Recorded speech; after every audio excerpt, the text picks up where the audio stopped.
Hey everybody. So this week's question is there ever a time that you could refuse hospitality? This comes out of the era when, again, hospitality really mattered.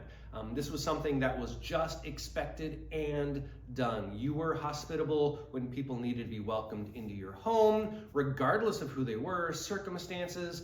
You could feel like, oh my gosh, I'm being put upon in this, and yet you were always hospitable. It was a reflection on you, on your family, on your town. It was a really big deal. And so we read that, we ask that question, and I think most of us end up in the same spot. Well, come on. I mean, there have to be exceptions. There have to be times when you can't, when it's going to harm you, when it's going to cost too much money. That's actually kind of the point. I think a lot of these times we see these things that happen and we think to ourselves, well, yeah, but what about, and we miss the entire point.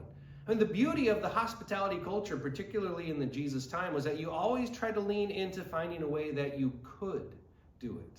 Not that you would lean into trying to figure out a way out of it. No, it was always the reverse. Well, this is just what we do. We've got to find a way in order to be hospitable. So, yeah, there are some exceptions, I guess, but the reality is each time we see a story in the Bible, it was never about the exception. It was about how they found a way to do what they thought was the right thing. And I think maybe that's actually the challenge for us in our day.